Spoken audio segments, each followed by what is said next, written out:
Welcome, everyone. And yes, to another edition of Message of Hope. And today I have the pleasure to be with Andrea Olsen, who is also a tree principle based coach in Seattle. Welcome, Andrea. Thank you. Good morning. And thank you for agreeing to do this little message of hope. And I'm going to ask you the same question that I've been asking is how does having this understanding, how does that help you navigate either the lockdown or COVID or whatever other stress that can show up in your life? Thank you. I have reflected on that right from the get-go, right from when we got locked down here in March, and how for me and many of the people I work with, or just part of my group of friends, et cetera, that have been impacted by this understanding, have seen what this understanding is pointing to, about the rather transitory nature of our thought, about our innate wisdom, and how that is always there to serve us, and it's us that gets in the way, not life, of that being there to serve us, and how our life can work out better, basically, when we look in that direction and try to look away from sometimes what feels like a brass band in my head saying, this is wrong, this is wrong, this is scary.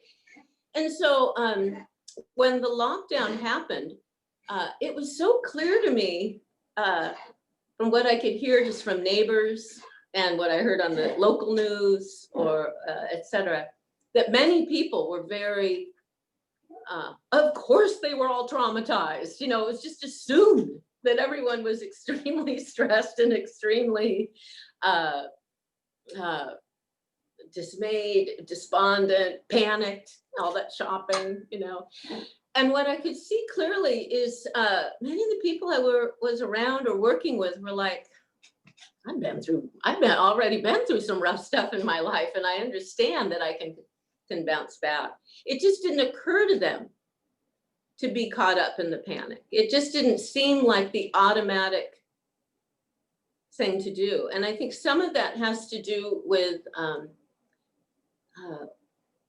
I'm going to use the word like the power or the security would be another nice word to use, that these principles automatically point us forward. If we've seen anything about what Sydney Banks pointed us to look at, there has to be, it's a natural outcome if we've truly seen something, a better sense of security. And basically because life in general, whether it be COVID or my relationship with my boss or whatever, is not all on my personal shoulders to figure out how I'm going to get through that or cope with it.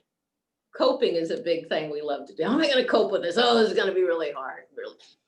And it's very clear to me that there's just automatically, even with difficult times and uncertainty and indecision or some fears, there still is, bottom line, kind of a foundation of a sense of security, because it's no longer on my personal shoulders, meaning just go to your intellect and your willpower, Andrea, and you'll get through this. It might be hard, but you can. Anyway, and the people, they see that. And so sure, I've experienced a few times of distress, but not much, just not much.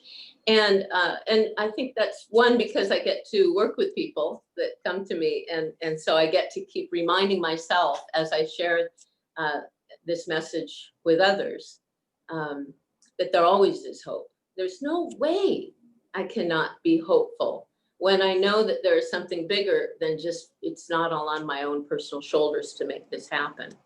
And when people feel that way, there's no way you're not going to feel stressed. There's no way you're not going to feel unhappy with the lack of predictability about our future.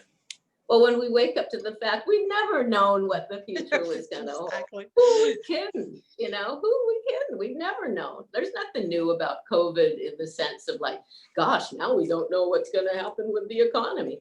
we didn't know ever. For sure, you know.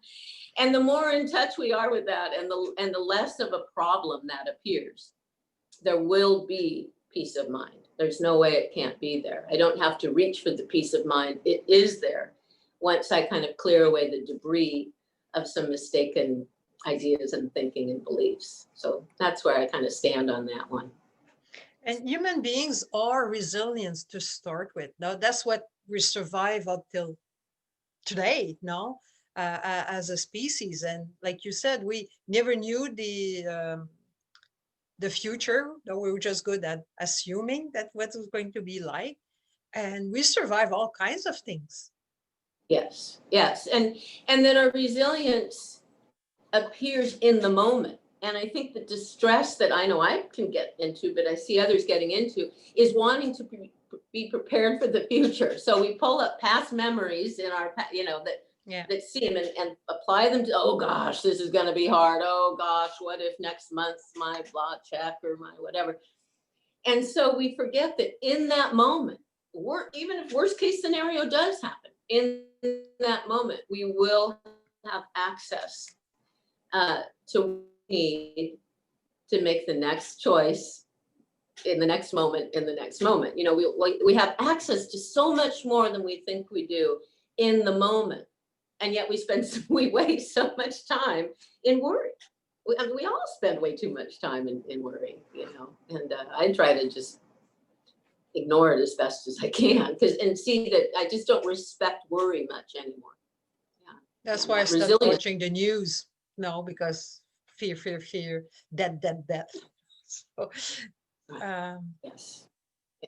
And therefore, this And the message of hope repetition. interviews, no, to bring some counteract this message of fear. And like you said, we're all well made. We all have everything inside of us. We just forget. Mm-hmm. Right. And that's okay too, in the sense of like debris and stuff does come in. And I think of debris like old ideas that really used to hang around and just don't serve us anymore. And when I notice them, I do my best to sweep them away. They can't hurt me. You know, they're just some old ideas of how things should be. You know, they always are attached to how things should be, what I think I need to be, okay. But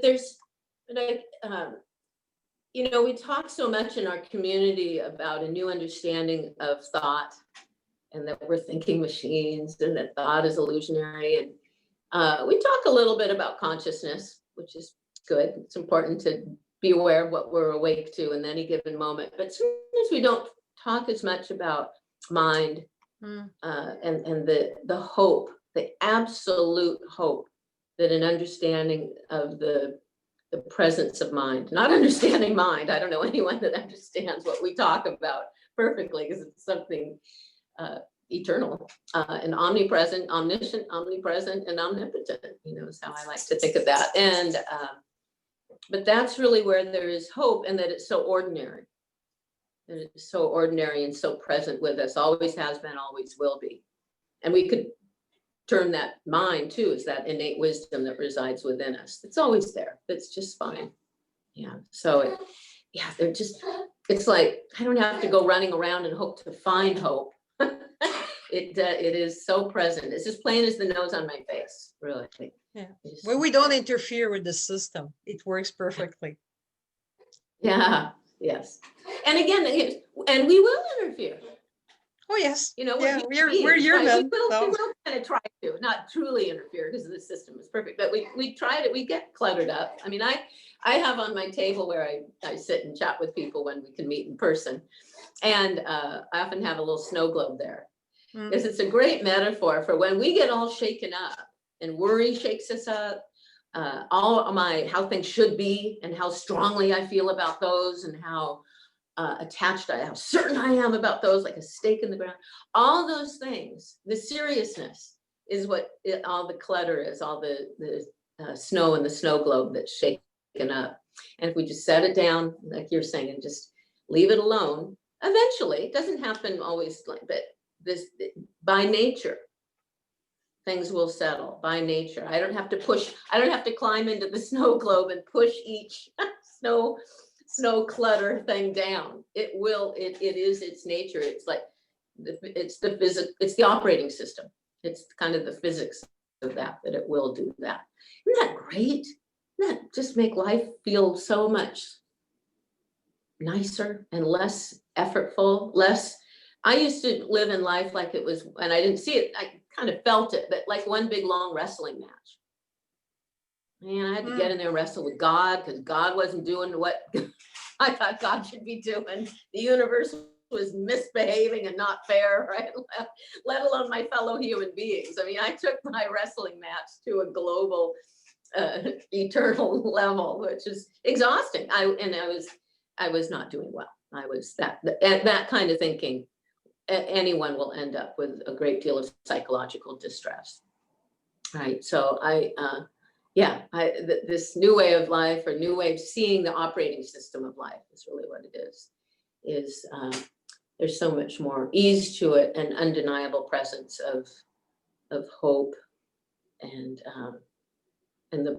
the certainty, what must happen. I mean, I've listened to some Sid Banks tapes, and he uses that word very strongly. And if you set this aside, what must happen is that love will show up, the compassion will show up, your own wisdom will show up. It just must happen. It cannot not happen. Isn't that great? Yeah, it's just how it's wired up. And we have a great job because I think Sid also, or Michael Neal, maybe both, I said that our job is just to tap gently on people's shoulder and gently point them towards that truth. So yes, and actually, George Pransky gave a beautiful talk about that several years back at a conference. That it was one of those moments of like, oh, that's why I came to this 4-day-long event for that 15-minute thing I just heard. And it was that the principles in and of themselves are, it's just a concept, or a construct would be, but it's just it's kind of become a brand. Understanding them, being able to articulate them and define them. I guess it can't hurt, but it's not really, there's no meat on that bone. It's intellectualized instead of embodied. Yeah, there's no real substance to it that's really going to nourish us and awaken us. It's not going to be. And George, you use that exact thing about being a pointer. It's what it points to. The pointer in and of itself, that's it. The pointer in and of itself is not it. It's what it points to. You know, I love how Sid would often say, don't listen to my words, because the words were the pointer. Listen, I would put it, listen to that which I am listening to. Listen to that wisdom which I am, what for Sid was listening to. Now, fortunately for us, he had a clarity that I haven't heard any, no one has that kind of clarity. But we still have so many of us that are still teaching and pointing in that same direction. Yeah. And that's where the juice is, you know, that's where my own, I think of it like a spiritual nourishment. And you're right, as you and I point, because that's all I'm up to in my conversations with people, is I'm a pointer. You paid me to, and I'm not, and people that we talk to often go, or the news will ask us, look here, oh my God, get worked up, get panicked, this isn't good, this is uncertain. It's all uncertain, but oh no, this is especially uncertain, right? And this was wrong, and so people, and I'll smile and listen, of course, you know, and my heart goes out to them with that thing that, you know, all the attention is on, the problem. And yet at the right moment, or in the right, my own clarity will hopefully pop up, my own wisdom to say, here's a direction we could look that might be helpful. And see what you see here. And it's always the same direction, in the sense of, let's look in the direction of our innate well-being. Let's look in the direction of what's right here, right now, in the present moment, that is clearly being of service to you. Maybe we could see more there of why people show up. I mean, I was speaking to you earlier about a group that I work with. And sometimes I wonder, are they hearing anything? You know, occasionally, but they keep coming back. They keep coming back because there's something within them that knows what I am pointing towards is helpful to them and has been helpful to look at. So just even the keep coming back, there's many people that keep coming back to the principles, and they kind of like, one guy said, I don't really get it. It must be just luck. People that get it are just lucky. I don't know. I don't know. And yet you're in several years now, he keeps coming back because clearly there's something that's been awakened and helped or nourished or tapped that we've seen. So yeah, if nothing else, keep coming back. Keep listening. Yeah. Well, thank you, Andrea, for your time. And if people want to find you, where can they find you? I do have a website, which is Andrea Olsen, and I'm an OLSEN, coaching.com. Also, the 3PGC website, 3 Principles Global Community. It's a fabulous website with lots of free videos and lots of wonderful information and resources. You can go there and you will find a list of practitioners. And I am listed there as well with some information. And yes, so that's how you find me. Thank you, Andrea. Thank you. It's been a lovely conversation. I've enjoyed it. Thanks.